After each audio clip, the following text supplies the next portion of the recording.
I think सारे youngsters में एक बहुत बड़ा मिसकंसेप्शन है कि जो मेरा पर्सनल ट्रेनर मुझे बोल रहा है वही उसी से ही मेरी बॉडी बन पाएगी, वरना नहीं बन पाएगी।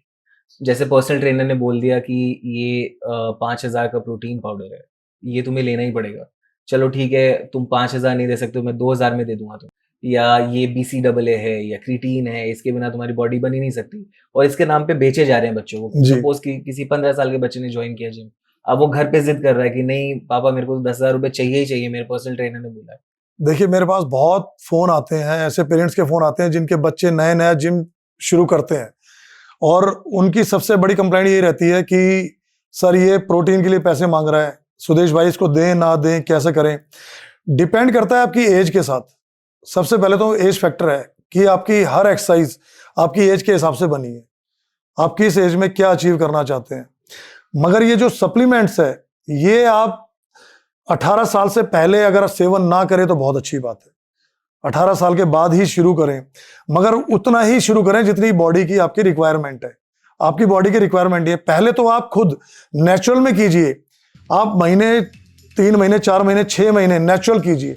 आपको लगता है कि मैं नेचुरल में बहुत अच्छा कर रहा हूं, तो आपको बहुत ज्यादा सप्लीमेंट्स की तरफ जाने की जरूरत नहीं है। मगर हाँ, आप प्रोफेशनली जाना चाहते हैं तो फिर थोड़ा बहुत आपको सप्लीमेंट लेना पड़ेगा। फिर तो आपको प्रोटीन भी लेना पड़ेगा, क्रेटीन भी लेना पड़ेगा, BCAA भी लेना पड़ेगा।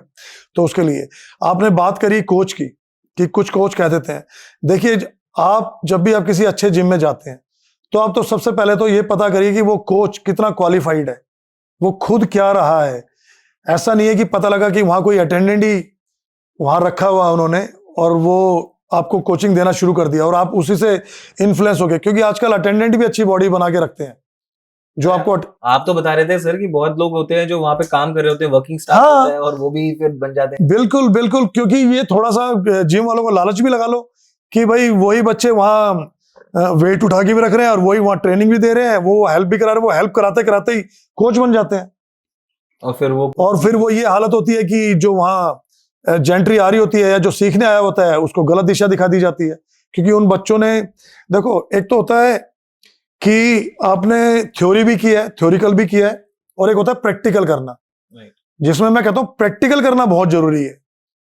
थ्योरिकल करना बाद में जरूरी है, क्योंकि प्रैक्टिकल अगर आप नहीं कर रहे हैं तो आप सिखा नहीं पाएंगे, क्योंकि जो चीज आपको खुद नहीं आती वो दूसरों को कैसे सिखाएंगे आप कैसे बताएंगे कि एक जब आप बाइसेप्स कर रहे हैं तो उसमें हाथ कितना जाना चाहिए, एल्बो कितनी मूव करनी चाहिए, एल्बो आगे आनी चाहिए या पीछे जानी चाहिए। तो वो प्रैक्टिस पे डिपेंड करता है और वो मूवमेंट पे डिपेंड करता है कि आप कितनी अच्छी कोचिंग दे सकते हैं। तो आप जब भी किसी जिम को ज्वाइन करें तो वहां कोशिश करें कि जब अगर आप कोचिंग ले रहे हैं तो किसी अच्छे कोच से लें।